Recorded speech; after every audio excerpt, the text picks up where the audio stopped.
اب رہی بات کہ قرآن مجید میں اہل بیت کا لفظ کہیں اور بھی آیا ہے، تو اس بارے میں یہ بات یاد رکھنی چاہیے کہ قرآن مجید میں اہل بیت کا لفظ آیا ہے، پیغمبر کی بیوی کے بارے میں آیا ہے۔ اللہ رب العالمین ارشاد فرماتے ہیں کہ جب ہم نے ابراہیم علیہ السلام کو بڑھاپے کی عمر میں بیٹے کی خوشخبری فرشتے کے ذریعے دی، فرشتے خوشخبری لے کر گئے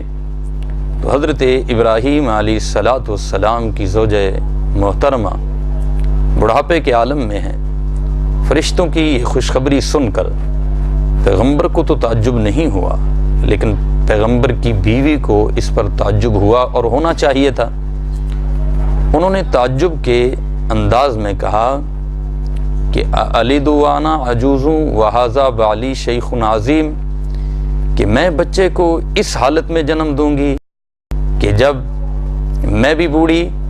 اولاد کے قابل نہیں اور میرا خاوند وہ بھی اولاد کے قابل نہیں ہے۔ تو اللہ رب العالمین فرماتے ہیں کہ فرشتوں نے میرے حکم سے پیغمبر کی بیوی کو خطاب کیا ہے، اور وہ الفاظ قرآن مجید میں صراحت سے مذکور ہیں۔ قَالُوا أَتَعْجَبِينَ مِنْ أَمْرِ اللَّهِ رحمۃ اللہ وبرکاتہ علیکم اہل البیت۔ فرشتوں نے کہا کہ کیوں تمہیں تعجب ہوتا ہے، تم پر برکتیں ہوں، اللہ کی رحمت ہو، اے اہل بیت یعنی پیغمبر کے گھر والوں۔ پیغمبر کی بیوی کو اہل بیت کہہ کر فرشتے خطاب کر رہے ہیں، اور فرشتہ اللہ کے حکم کے بغیر ایک دم بھی نہیں مارتا ہے،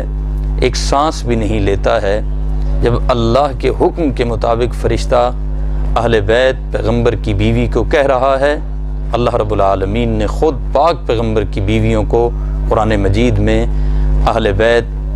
کہا ہے، اور ہمارا عقیدہ ہے کہ پاک پیغمبر صلی اللہ علیہ وسلم کی ساری ازواج مطہرات، ساری وہ مقدس عورتیں جو پاک پیغمبر کے حرم میں تشریف لائی ہیں، وہ سب اہل بیت کا مصداق ہیں۔ اب رہی یہ بات کہ 21ویں پارے کی آخری 3 آیات کریمہ اور 22ویں پارے کی پہلی 3 آیات کریمہ، ان میں مسلسل جمع مؤنث کے صیغے چلے آ رہے ہیں، تو یہاں آ کر انما یرید اللہ لیذھب عنکم الرجس، یہاں جمع مذکر کا صیغہ کیوں آیا ہے؟ تو اس کا بڑا آسان اور عام فہم جواب ہے، سمجھنے کی نیت سے دیکھا جائے، نہ یہ کہ اعتراض کرنے کے لیے بہانے کے تلاش میں رہ کر انسان ایسی کھود کرید میں مصروف رہے، تو اس کو یہ بات سمجھنا مشکل ہے کہ پیچھے وَمَن يَقْنُتْ مِنْكُنْ، یقنت یہ بھی مذکر کا صیغہ ہے، یاتی کا لفظ آیا ہے وہ بھی مذکر کا صیغہ ہے،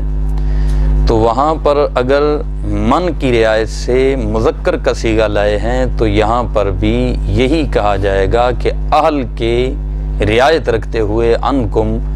جمع مذکر کی ضمیر لائے ہیں لفظ کی رعایت کرتے ہوئے۔ اور اس کو آسان مثال سے یوں سمجھا جا سکتا ہے کہ آپ کہتے ہیں میرے ساتھ میری فیملی ہے، آج میرے ساتھ میری فیملی ہے۔ ایک دوست صاحب کو کہتا ہے میں آپ کے ساتھ آپ کی گاڑی میں جاؤں گا، آپ کہتے ہیں فیملی ہے یعنی میری بیوی ہے۔ اور کبھی آپ یوں کہتے ہیں میرے ساتھ میرے گھر والے ہیں، تو بیوی کے لیے فیملی یا گھر والی آپ کہہ دیتے ہیں، یہ تو ہوا مؤنث، اور کبھی آپ کہتے ہیں میرے ساتھ گھر والے ہیں، یہ ہوا مذکر۔ تو یہ عام گفتگو میں استعمال ہوتا ہے، اور قرآن مجید کا اسلوب سمجھنے والوں کے لیے بہت آسان ہے، نم سمجھنے والوں کے لیے اتنا ہی مشکل ہو جاتا ہے،